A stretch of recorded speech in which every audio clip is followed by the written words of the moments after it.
On peut s'offrir au Seigneur toute l'adoration ce matin. Malgré toutes choses. Oui. Amen.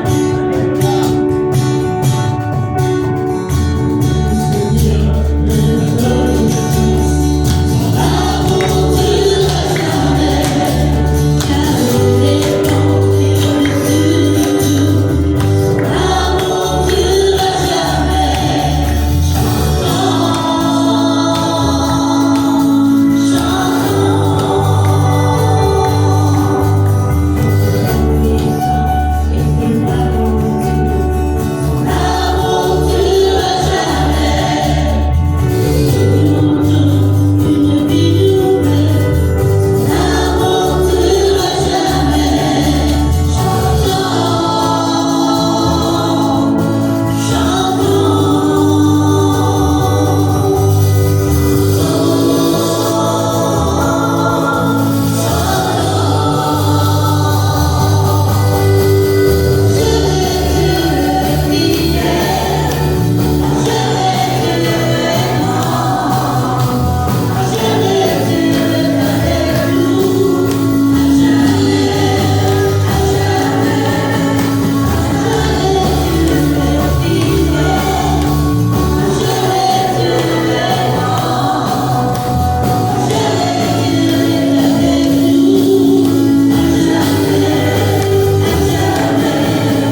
manifester à ce lieu ce matin. Viens relever, viens guérir les cœurs brisés, Seigneur. Viens guérir, Seigneur, toute maladie. Que ton Saint-Esprit puisse nous conduire dans les parvis de Dieu ce matin. Alléluia. Bienvenue, Saint-Esprit. Nous sommes en ta présence. Remplis-nous de puissance. Viens en nous chanter. Bienvenue, Saint-Esprit. Nous sommes en ta présence. Remplis-nous de puissance. Viens en nous. Tu es Saint vivre, source d'eau intarissable. Esprit de réconfort, viens en nous. Bienvenue, Saint-Esprit. Nous sommes en ta présence. Remplis-nous de puissance. Viens en nous.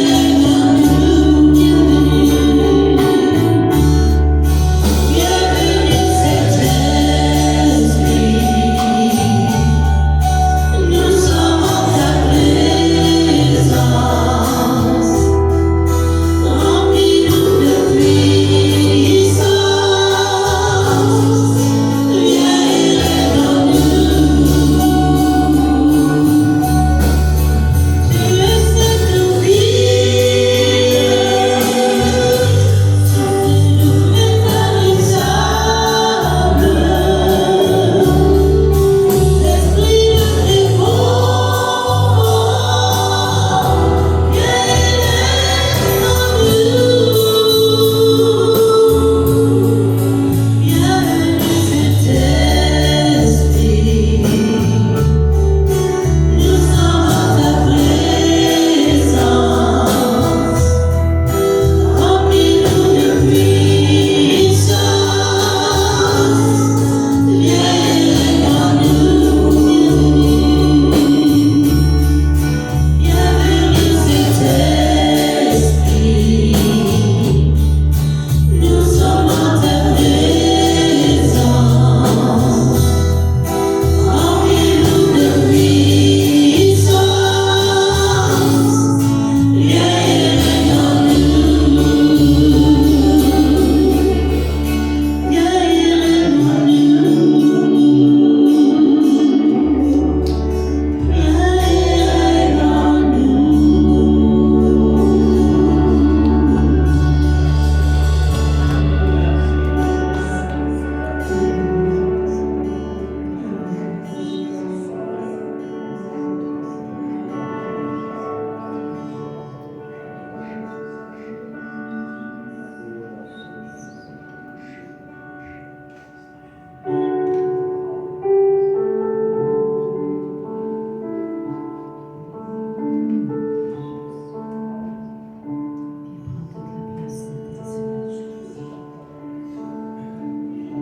C'est dans cette attente, Seigneur, qu'on vient vers toi, Seigneur.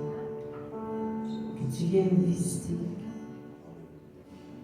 Seigneur, puisses-tu, Seigneur, prendre tout. Viens te glorifier à travers nos vies, Seigneur. Parce que nous avons choisi de marcher dans tes parvis. Nous avons choisi, Seigneur, de regarder à toi, Seigneur, au lieu des circonstances. Seigneur, la réponse est en toi. Et la paix est en toi. La joie est en toi. Malgré les tempêtes, Seigneur, c'est toi, Seigneur, qui ordonne que la tempête cesse. Mais elle est encore là. C'est toi qui nous donnes cette paix, Seigneur.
savez, en 1945, là, quoi, 75 ans à peu près, ils ont découvert des écrits à la mer Morte.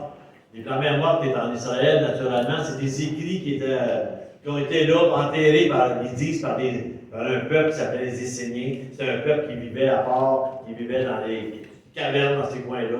Et puis, par accident, ils ont découvert dans des langues de peau des écritures qui dataient d'avant Jésus-Christ, dans le temps d'Ésaïe et tout ça, entre autres.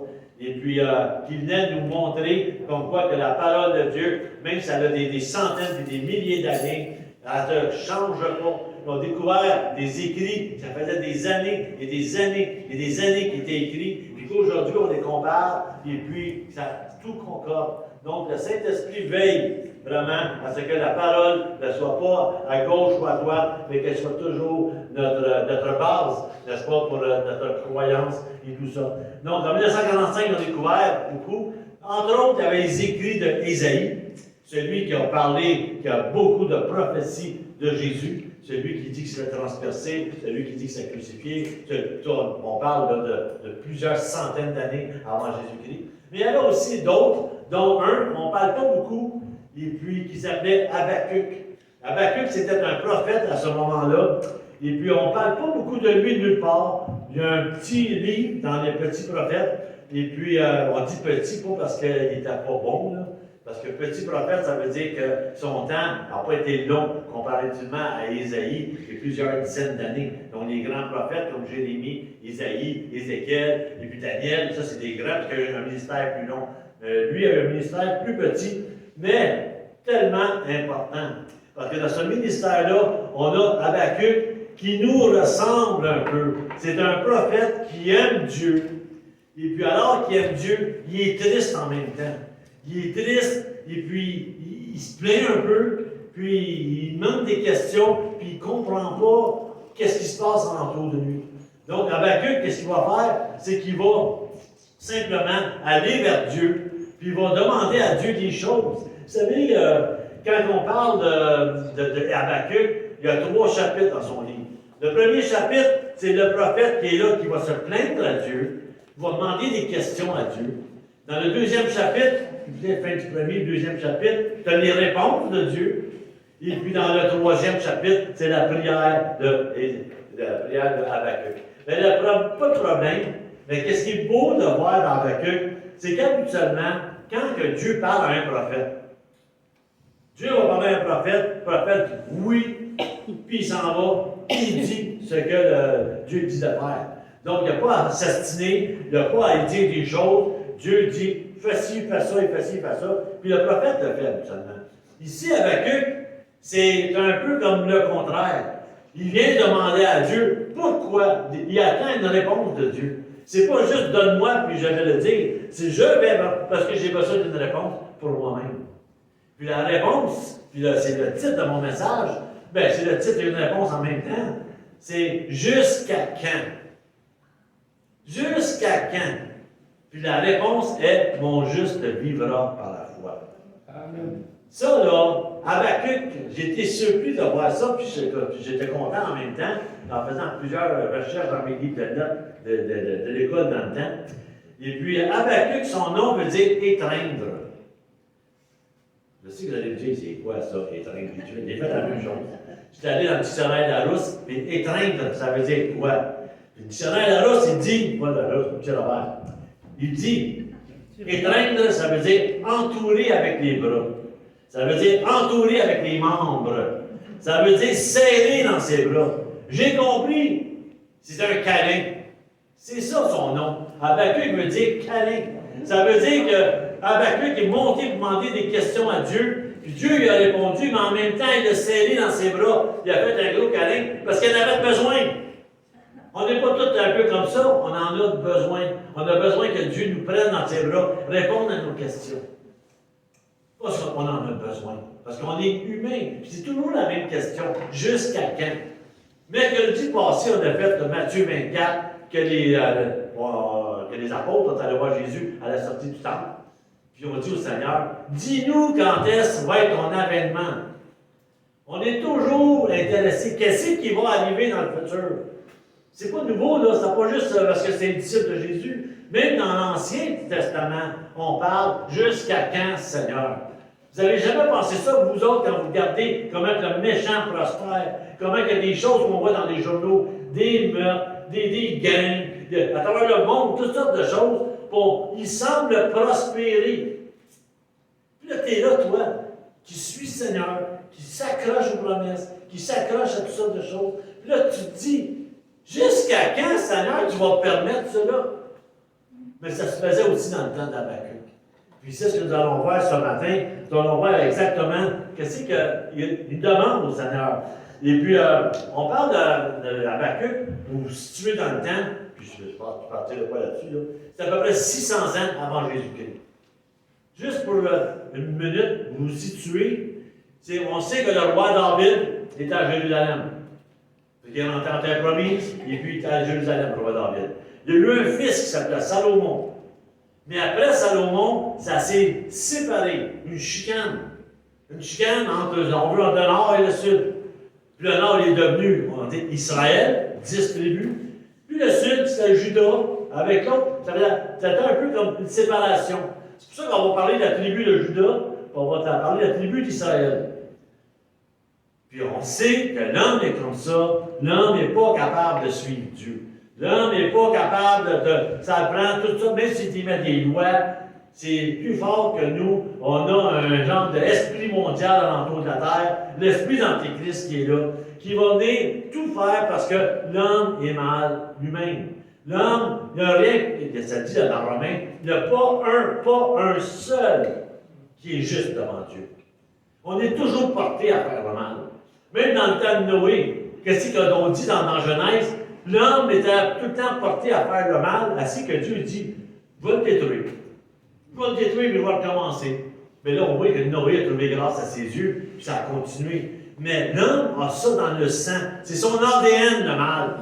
Veut pas, l'homme est mal, on est capable de regarder partout dans le monde, on voit que c'est que l'homme est égoïste et toutes sortes de choses. Donc, l'homme était comme ça. Juste pour vous dire que, veut pas, c'est que l'Israël s'est détourné, lui, en haut, au nord. Il s'est détourné vraiment de Dieu.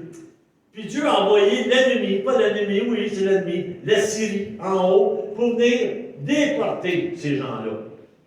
Ça a devenu les Samaritains plus tard. Mais tout ça pour vous dire que sur 12 tribus, il y en a 10 qui ont été déportés par les Assyriens. Judas, il reste tout seul en bas. Là. Judas, il est avec l'autre tribu, et puis ils sont là, puis ils sont comme petits. Mais ils continuent à servir Dieu. Mais qu'est-ce qui est arrivé en haut, va arriver en bas aussi. Le monde se fout complètement de Dieu. Le monde n'écoute pas Dieu. Donc, ici, on a comme un... Puis eux autres avec, il va arriver quelque chose. C'est pour ça que pour se situer, là, c'est juste là, dans le nord, est parti par les Assyriens. Puis les Assyriens, ils ont mis des gens, ça va devenir les Samaritains. Et puis là, en ce moment, Judas, il est là, mais ils font le mal. Habakkuk, c'est un prophète. Il est là, lui, au milieu de Jérusalem. Puis il regarde le monde alentour de lui. Puis il regarde les gens agir. Là, on ne parle pas là, des ennemis ailleurs. Là. On ne parle pas des Romains ou des. Je ne sais pas comment dans ce temps-là. On ne parle pas des autres, là, des Perses, tout ça. Le monde alentour de Habakkuk, ça veut dire des Juifs. Ça veut dire des gens que Dieu a mis son nom dessus, qui a aidé. Il y en avait juste 2, les autres ont été déportés. Ils n'ont pas eu la leçon, ils n'ont pas compris la leçon. Regarde, celui qui est au nord, là, il a été déporté à cause qu'il avait des yeux ailleurs sur Dieu. Toi, tu restes là, c'est comme je te laisse une chance, là. Pourquoi? Parce que tu viens de David, puis on a dit que Dieu te protégeait, puis un saint m'a donné, en tout cas. Mais après ce temps-là, le monde se détourne pareil. Puis Habakkuk est plus au milieu d'eux. C'est pour ça qu'Habakkuk, il aime Dieu, il aime le Seigneur. Puis il regarde alentour de lui, puis il regarde le peuple. Jusqu'à quand, Seigneur, tu vas permettre ça?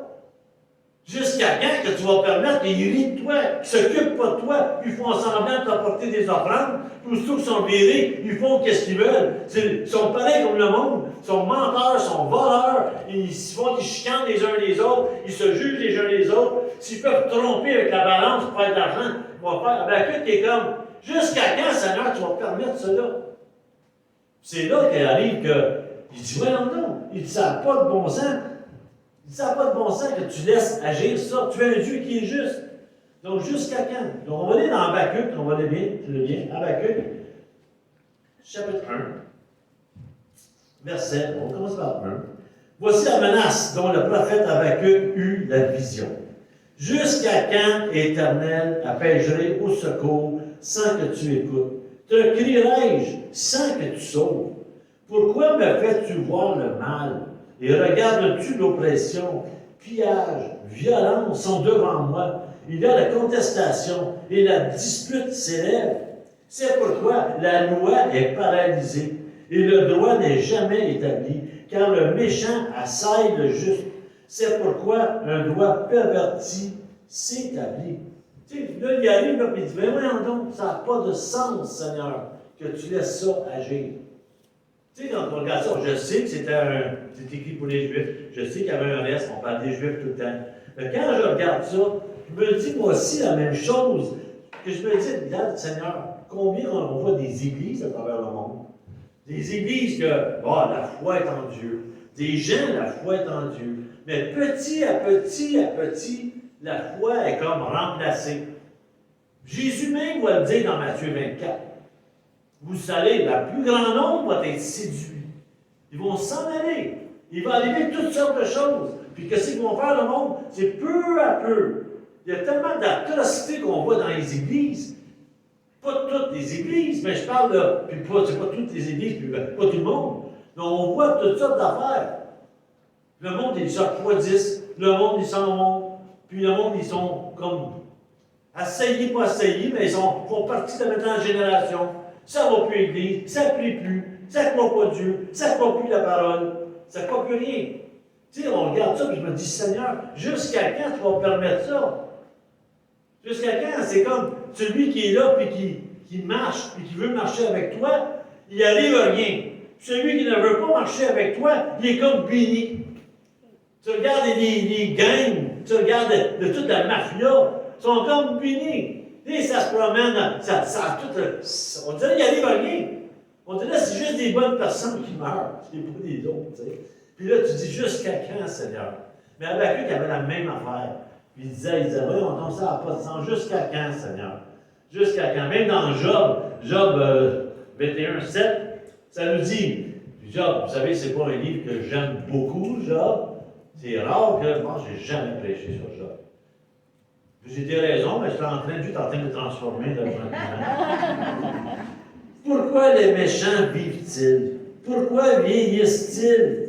Et même reprennent-ils des forces? Leur descendance s'affermit avec eux en leur présence, et leur rejeton prospère sous leurs yeux.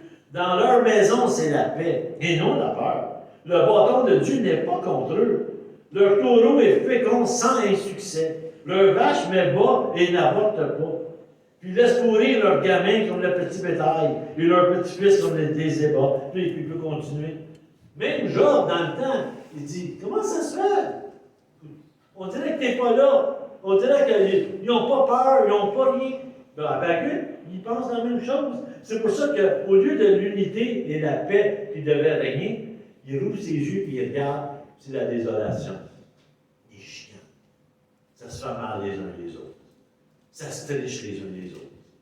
Ça couche avec un, ça couche avec l'autre. Ça ne respecte pas du tout ce que Dieu demande. Au lieu de paix et sécurité, c'est dévastation violente.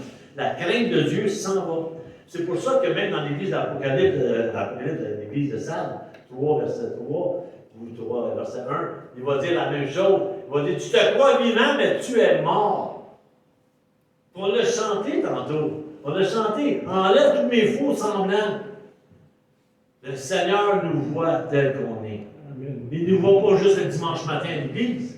Il nous voit le soir à la maison, il nous voit au travail, il nous voit lorsqu'on parle.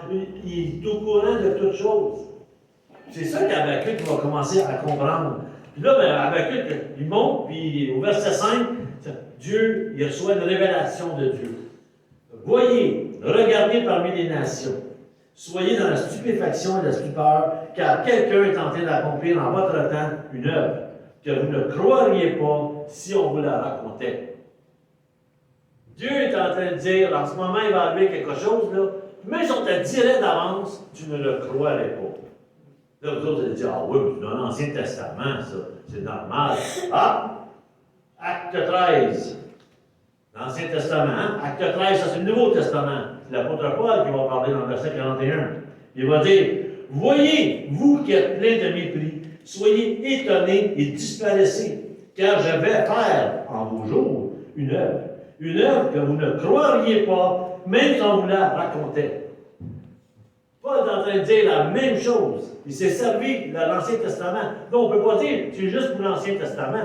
C'est quelle œuvre qui s'en vient? C'est quelque chose qui est en train de se préparer. Alors que ça se prépare, parce que Dieu ne laissera pas ça tout le temps sans réagir. Dieu ne peut pas laisser le péché aller puis sans réagir. Un jour ou l'autre, il va réagir. Ici, dans ce cas présent, alors qu'Habakkuk, il est là puis il est comme découragé, puis que Dieu, il l'emmène dans un endroit à part. C'est que Habakkuk se met à part. Là, il dit qu'il va monter sur une tour, mais il veut savoir qu'est-ce qui va se passer vraiment. Puis Habakkuk, alors qu'il est triste, puis qu'il regarde toutes ces choses-là, il voit que Dieu lui répond.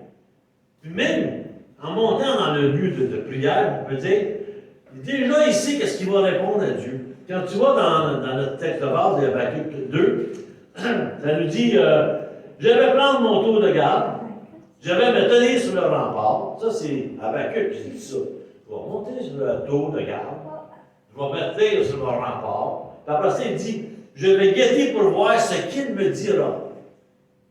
Il dit, je vais voir qu'est-ce que Dieu va me répondre. Puis je vais me préparer à ce que Dieu va me répondre, parce qu'il dit, et ce que je répliquerai au sujet de mes doléances. Il s'en va là pour consulter Dieu. Oui, c'est comme, c'est un prophète. Puis tout le livre, c'est prophétique au complet. Mais là, il s'en va voir Dieu pour dire, j'ai des choses à me plaindre. J'ai des choses à me dire. Pourquoi tu agis pas? Ça veut dire. Pourquoi tu laisses le méchant comme ça? Pourquoi tu le laisses prospérer comme ça?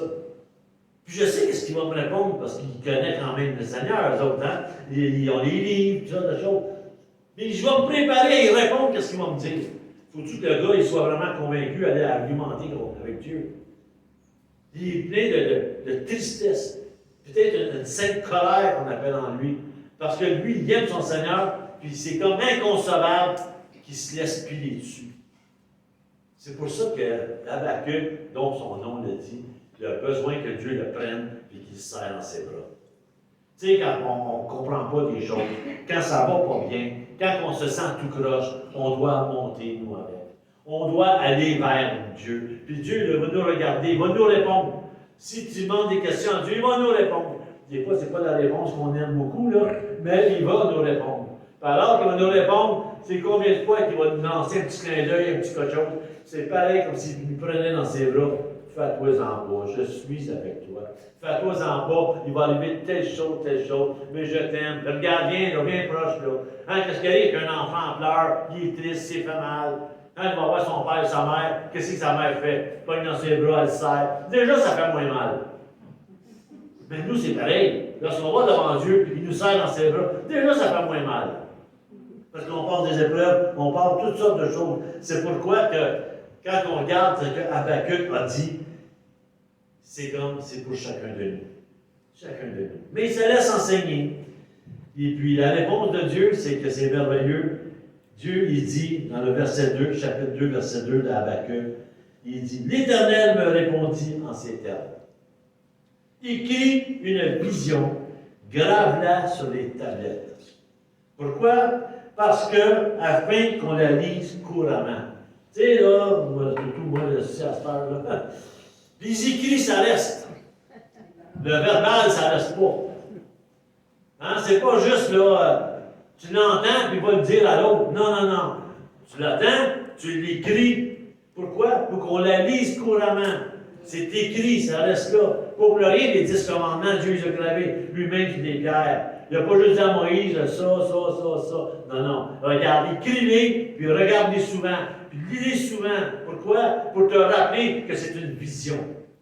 Pour te rappeler que c'est vrai. C'est comme ce matin, quand on va prendre la Sainte Seine. Pas que le Seigneur va être crucifié encore ce matin.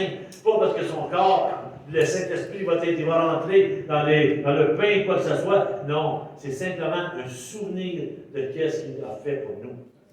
À chaque mois, il y en a qui font ça tous les dimanches, il y en a qui font à la maison. C'est simplement se rappeler ce que le Seigneur a fait pour nous. C'est pour ça que le Seigneur nous a donné en ordonnance. S'il ne nous a pas dit, faites ça en mémoire de moi. On l'a oublié avec le temps. Oh oui, telle chose là. Tandis que quand tu le fais régulièrement, ça te fait penser. Pour ça, écris la vision, écris-la. Et puis là, alors qu'il l'écrit, c'est comme, hey, moi, Habakkuk, oubliez-le pas. Ça a comme deux accomplissements.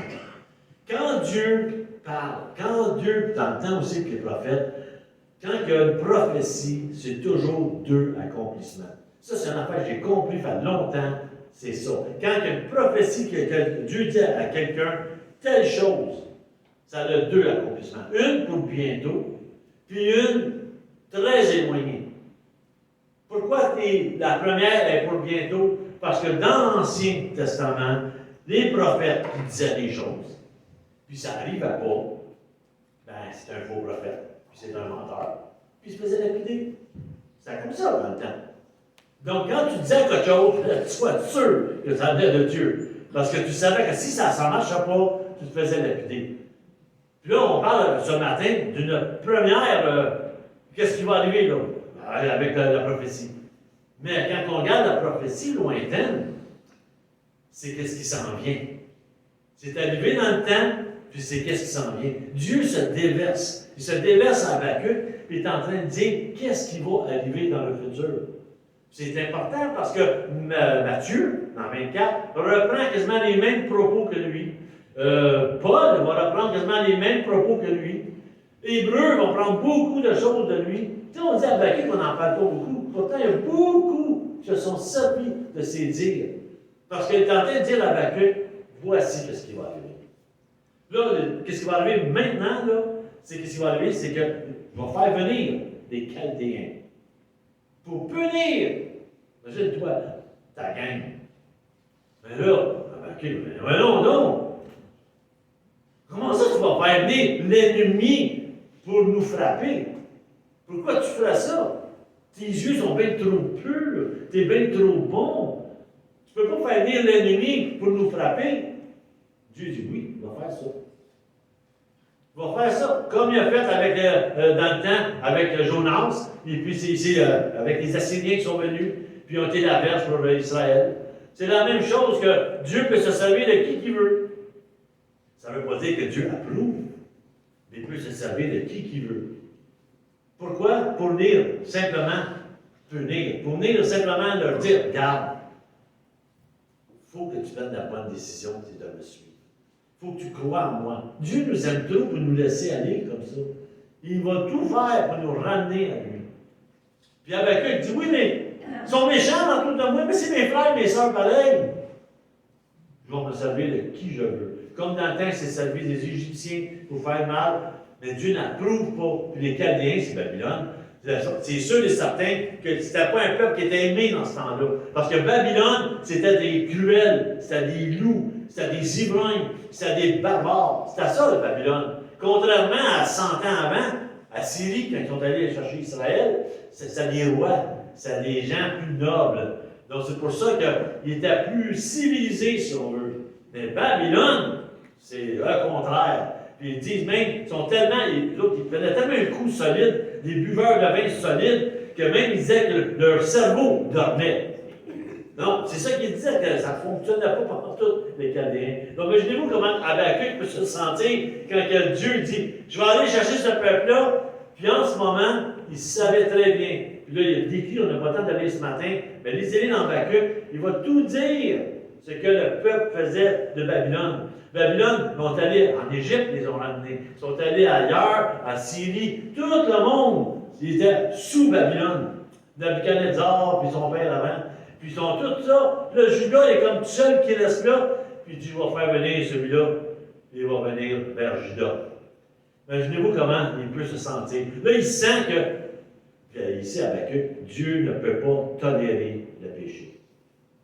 Il y a un jugement pour celui qui fait le péché. Il va toujours avoir un jugement pour celui qui fait le péché. Tu ne peux pas t'en sortir. C'est pourquoi que Dieu veut montrer au peuple, vous êtes pécheurs, puis mes yeux sont trop purs. Je ne peux pas endurer ça. C'est pour ça que je dis tout le temps, moi, dans le jardin d'Éden, quand Adam et Ève étaient là, et puis qu'ils ont péché, tout de suite, Dieu ne pouvait pas voir le péché. En regardant Adam et Ève, il a dû les détruire tout de suite. Mais qu'est-ce qu'il a fait? C'est qu'il les a chassés du jardin d'Éden, puis il a fermé ça avec les chérubins pour pas que personne rentre dans le jardin d'Éden. Pourquoi? Pour protéger l'homme et la femme. Parce que nul ne peut vivre dans le péché et se présenter devant Dieu. Personne. C'est pourquoi que Habakkuk, quand il dit, non, je comprends qu'il va venir, puis ça va aller mal dans notre pays. Ça, il peut le comprendre. Mais il commence à avoir la crainte, parce qu'il a peur. Il se dit, vas-tu tout détruire? Comme dans le temps de Noé. Il connaissait l'histoire dans le temps de Noé.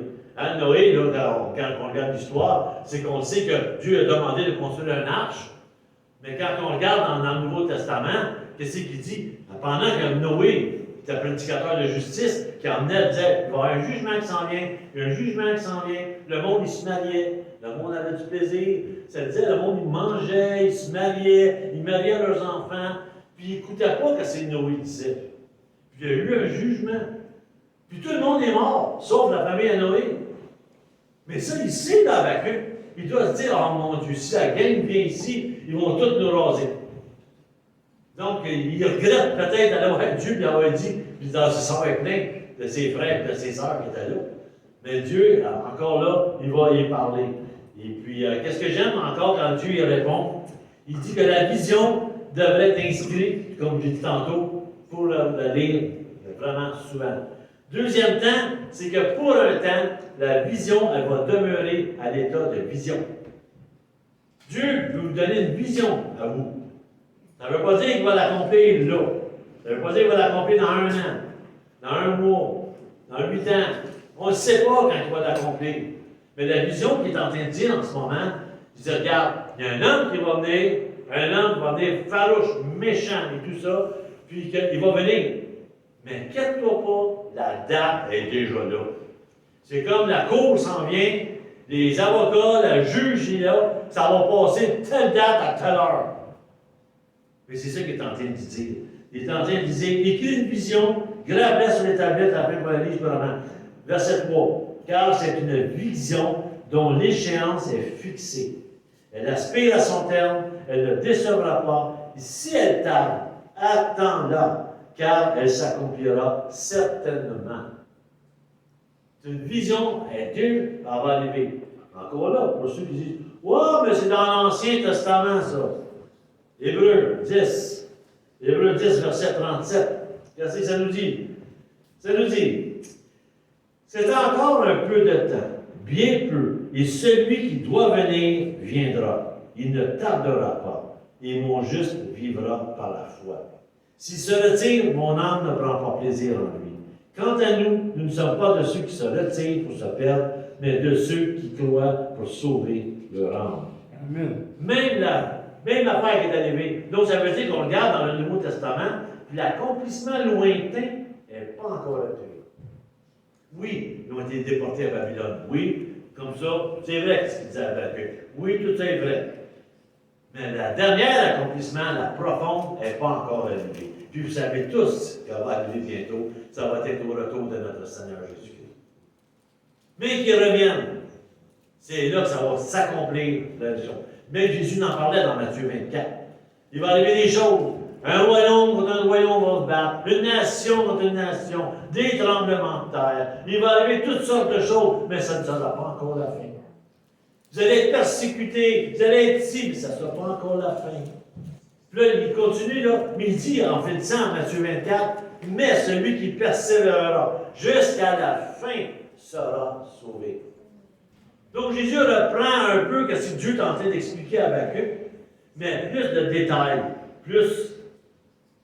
Mais à qui il parle? Il parle à nous, il parle aux croyants. Donc c'est faux de dire, ah, c'est juste pour les Juifs dans ce temps-là. Non, oui, la première chose est arrivée dans ce temps-là, mais l'accomplissement final, elle s'en vient. Elle s'en vient. Donc, ça veut dire, même ça, comme je le disais, au-delà de la venue du Seigneur Jésus, au-delà de sa naissance, au-delà de son rejet, au-delà de la crucifixion, au-delà de l'enlèvement de l'Église, c'est pas encore le temps. Ça va être quand le temps? C'est demain que Jésus revienne pour établir son royaume. C'est là que l'accomplissement va arriver. Parce que Dieu est en train de dire qu'il y a des choses qui doivent arriver avant. Alors que les choses sont en train d'arriver, faites-vous-en pas, faites-vous-en pas avec eux, faites-vous-en pas chrétiens et chrétiennes de Berthierville. Il y a un temps déjà fixé que le Seigneur va faire son retour, puis il va mettre le pied, n'est-ce pas? Vous savez où, là-bas? Et puis ça va s'ouvrir, puis ils vont passer en jugement. Amen. Ça va arriver. Nous, on ne sait pas quand. Il y a bien du monde qui se sont dit, oh, c'est telle date, en 2012, c'est ça. Mais Dieu seul le sait. Qu'est-ce qu'il nous dit? C'est qu'il y a une date écrite là, ça va arriver. Mon juste vivra par la foi. C'est dur aujourd'hui de vivre par la foi. Tu sais, là, quand on était dans l'Ancien Testament ou dans le Nouveau Testament au début, c'est facile de vivre par la pêche. Oui, puis non. Moi, je veux dire par là, c'est que il y a tellement de choses qu'ils ne savent pas. Qu'est-ce qu'il y avait en haut du ciel? Ils ne savent pas. La Lune, ils voyaient tout ça, là, le système solaire, la Voie lactée. Ils ne connaissaient absolument rien. Pour eux autres, c'était, regarde, ça peut. Mais nous, maintenant, on est tellement comme avancés, c'est là que j'appelle, moi, que l'ennemi, l'esprit, moi j'appelle ça l'esprit de l'Antéchrist, il règne tellement fort en ce moment, il y a tellement de toutes choses qui arrivent, c'est comme tu n'es plus sûr de rien. C'est comme maintenant, là, on connaît tellement de choses, on connaît des affaires, des téléphones, des cellulaires, des opérations, des changements de cœur, le foie, et tout. On regarde tout ça, c'est dur de marcher par la foi parce qu'aujourd'hui, c'est comme tout est là, tout s'explique, puis c'est beaucoup plus difficile. Puis je regarde Jésus-Christ qui est venu il y a 2000 ans, puis je regarde toute l'histoire de l'Église, puis encore beaucoup de monde qui ne croit pas. Tu te dis, mais c'est-tu vrai? Puis il y a tellement d'explications pour tous les miracles, puis c'est-tu vrai? On a besoin de croire en Jésus-Christ par la foi. Amen. Parce que si tu ne crois par la foi, on n'est pas agréable au Seigneur. Jésus est venu sur la croix, il est mort pour nous. Ça veut dire ça que personne ne mérite de voir Dieu.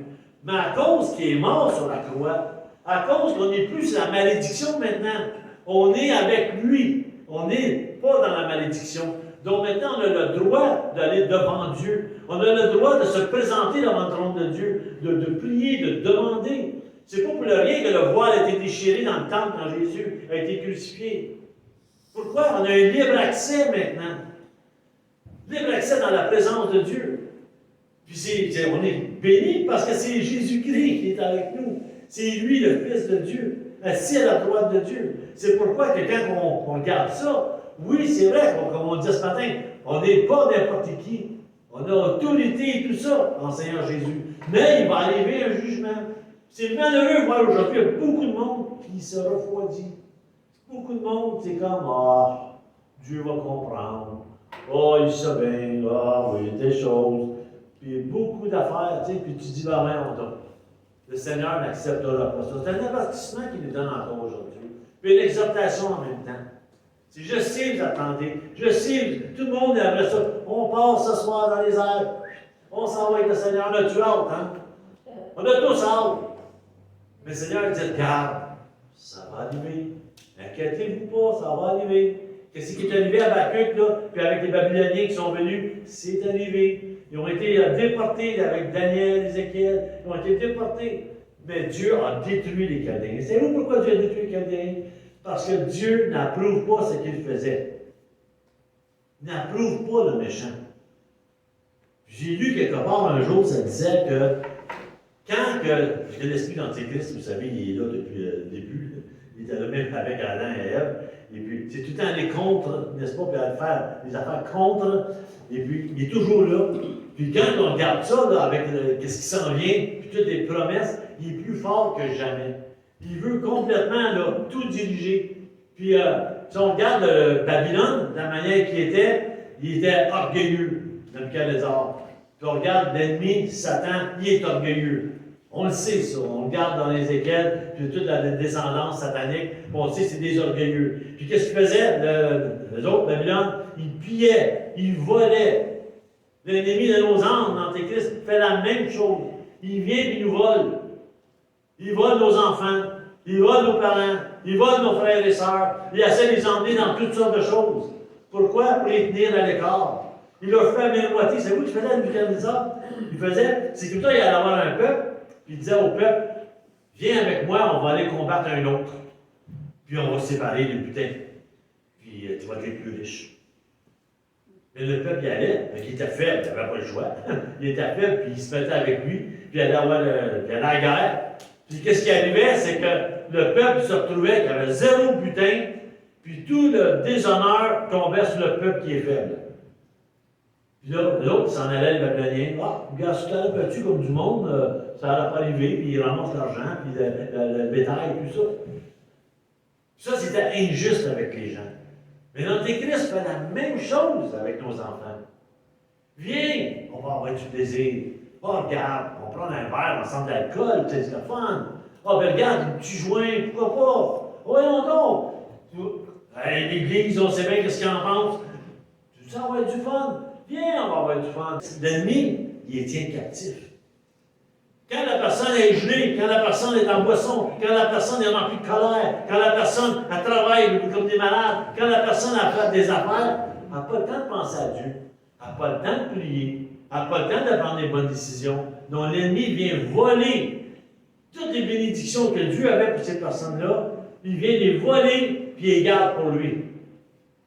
Mais même dans Habakkuk, vous lirez encore à la maison, il y a une section qui parle, puis Dieu dit, un jour, je vais Babyloniens, les Chaldéens vont payer pour leurs crimes. Pourquoi?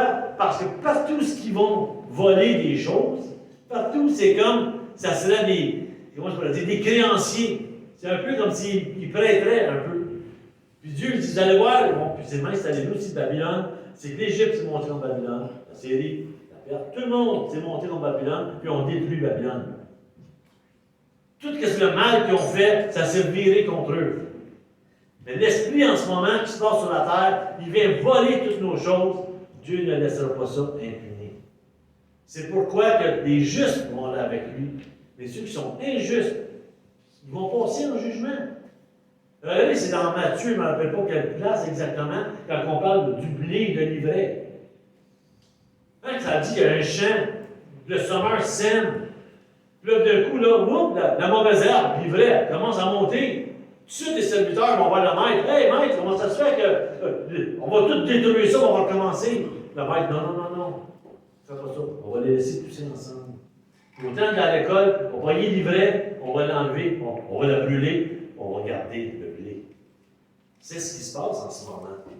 En ce moment, on a un choix ici. C'est quoi tu veux être? L'ivraie, ou tu veux être le blé? C'est quoi qu'on veut être? Dieu, il prend du temps peut-être. Peut-être s'il prend du temps à intervenir. Peut-être parce que tu as quelqu'un qui est proche de toi qui a besoin d'être sauvé. Peut-être parce qu'il y a quelqu'un qui s'est éloigné, puis Dieu est en train de parler à son cœur pour qu'il revienne. Parce que veut pas, on va arriver un jour, puis on va prendre tantôt la Sainte Sainte pour ça. On va se rappeler qu'il y a un seul chemin pour aller devant Dieu le Père. C'est quoi? C'est de croire en Jésus-Christ. Amen. C'est de croire que si tu crois en Jésus, tu arrives devant Dieu le Père, parce qu'un jour ou l'autre, on va tous se faire poser la question. Mais qu'on arrive devant Dieu le Père, il va nous regarder. Qu'est-ce que tu as fait de mon fils Jésus? Qu'est-ce que tu as fait avec le sacrifice que mon fils a fait? Qu'est-ce que tu as fait? Si tu dis, j'y crois, tu vas être justifié. Pas je le savais, non, j'y crois. Parce que Satan aussi le savait. J'y crois. Mais le juste vivra par la foi, tu vas être justifié. Mais si tu es allé devant lui, et tu t'es foutu de Jésus toute ta vie, puis tu le savais, mais c'est pas grave, il va y avoir un jugement. Puis ça s'en vient. Ça s'en vient. Tu sais, le monde pensait, c'est dans le temps de Jésus. Non. Tu as là, puis tu as la fin. Entre les deux, Jésus est venu sur terre. Pourquoi? Pour nous, pour son Église. Oui, les Juifs ont une promesse, le Messie s'en vient. Le Messie s'en vient, c'est vrai. Mais nous, en ce moment, on est quoi? En Jésus-Christ, on fait partie de la même affaire. On est greffés. Mais qu'ils reviennent, le jugement va arriver. C'est ça qu'il est en train de dire à Habakkuk. Habakkuk ne le verra jamais. Habakkuk ne verra pas le deuxième accomplissement. Nous, on a des grosses chances de l'avoir, le deuxième accomplissement. Je sais qu'il y a beaucoup de signes, on va rentrer là-dedans, il y a beaucoup de signes réalisés en ce moment. Qu'est-ce qui se passe en Europe? Il ne reste pas des 200-300 ans. Non. On sait que ça va arriver bientôt. Il faut être prêt. C'est pour ça qu'il y a Habakkuk. Puis quand Habakkuk comprend tout ça, il devient moins frustré. Là, il devient là, que Dieu il répond à ses prières, là, pas à ses prières, mais qu'il répond à ses complaintes. Et puis, il dit, on ne tournera pas parce qu'on n'a pas le temps, mais il dit dans Habakkuk, ben, il va y avoir un conquérant ambitieux qui va venir, un conquérant qui va piller un petit, il va être idolâtre, parce que Nebuchadnezzar s'est fait une grosse statue, puis c'était un dieu idolâtre, pas un dieu, un roi idolâtre. Bon, ça. Deuxième chose, il dit dans le verset 14, la terre sera remplie de la gloire de l'Éternel, quand l'Éternel va revenir. Même sa gloire va entourer le monde comme l'eau entoure le fond de la mer. Puis il dit, le troisième point, dans le verset 20, il dit, le monde verra que l'Éternel est dans son temple. Autrement dit, c'est que Dieu est là qui veille. Ça va arriver très, moi je pense, très bientôt. Parce que celui-là qui ne croit pas ça, celui qui, j'ai de la peine pour lui. Parce que c'est le seul moyen d'être sauvé. C'est le seul. Puis c'est marqué dans la parole de Dieu, il n'y a pas d'autre moyen d'être sauvé par le sang de Jésus-Christ. Puis ça finit avec le chapitre 3 qui est la prière. C'est beau parce que Habakkuk a compris. Dans le chapitre 3, là, Habakkuk, il comprend qu'il est en colère, il en voulait à Dieu, mais il comprend aussi que Dieu va venir parce que Dieu ne laissera pas cela. Donc, ça répond à sa question. Jusqu'à quand tu ne sauras pas, mais je vais intervenir, la date est déjà là. Donc, déjà, ça répond à sa question. Puis la deuxième, c'était, veux-tu avoir compassion de nous? Tu sais, mais tu viens, tu vas tout nous effacer. Et puis Dieu il nous dit, non, il va avoir compassion de son peuple lorsqu'il va venir. Donc, ça veut dire qu'il a compris que dans sa colère, Dieu aura compassion des siens, puis Dieu viendra délivrer son peuple. Puis il y a une différence dans la mentalité d'Habakkuk. Au début, là, c'était « Oh, j'en veux, j'ai des questions à te demander, puis pourquoi si? » Il y a l'attitude qu'il avait. Puis quand il va dans la présence de Dieu, puis Dieu il parle, puis il se serre dans ses bras, puis il dit « Fais-toi-en pas, ça allait. » Puis il console, puis il l'aide. Mais en dernier, quand ça finit, regardez comme Marie qui parle, il dit verset 18, chapitre 3. « Même moi, j'exulterai en l'Éternel. Je veux trouver l'allégresse dans le Dieu de mon salut. L'Éternel, mon Seigneur, est ma force. Il rend mes pieds semblables à ceux des biches. » Déjà là, son attitude a changé. Puis sans s'en rendre compte, il parle de la Trinité dans sa prière. Quand il dit j'exulterai en l'Éternel, qui est Dieu, mais je veux trouver l'allégresse dans le Dieu de mon salut, qui est Jésus-Christ. Et puis qu'il dit l'Éternel, mon Seigneur, est ma force, qui est le Saint-Esprit. Il parle de la Trinité sans s'en rendre compte. La Trinité, Dieu le Père, le Fils qui est le sacrifice, et le Saint-Esprit qui vit maintenant en nous. Donc, il est tout en train de connaître toutes ces belles choses-là. Puis Habakkuk se demandait pourquoi que Dieu n'agissait pas. Mais là, il vient d'apprendre que oui, Dieu va agir. Puis que Dieu va agir, puis il a compassion de lui, puis il a compassion de tous ceux. Mais dans plusieurs places, mon juste marchera par la foi. Tu l'as dans Hébreu, tu l'as dans Galates 3:11, tu l'as dans plusieurs places, mon juste marchera par la foi. Donc, si vous marchez par la foi, ça veut dire que tu crois en Jésus-Christ, tu le crois vraiment dans ton cœur, et puis on est justifié devant le Seigneur. Donc, jusqu'à quand mon juste vivra par la foi? Ça veut dire jusqu'à temps qu'il revienne. Puis dans Matthieu 24, Jésus lui-même nous dit, il nous avertit de tout ce qui va arriver. Puis il avertit même, une fois l'enlèvement de l'Église, qu'est-ce qui va arriver aussi, jusqu'à son retour. Puis il nous dit, mais celui qui persévérera jusqu'à la fin sera sauvé. Peut-être vous vous sentez découragé, peut-être vous dites, ah, je ne sais plus si je devrais retourner à l'Église, ou peut-être je ne sais pas si je devrais croire à ça, ou je ne sais pas si ça vaut la peine que je me sanctifie, ça vaut la peine que. Dites-vous une chose, c'est qu'on est ébranlé. On est ébranlé dans notre foi, mais c'est rien de ce qui s'en vient après que l'Église va être enlevée. Parce que l'Église va être enlevée, puis on va revenir avec le Seigneur, et puis c'est là qu'il va établir son trône. Ça va être incroyable, la joie, et tout ça, ça va être merveilleux. mais il faut persévérer jusqu'à la fin. Amen.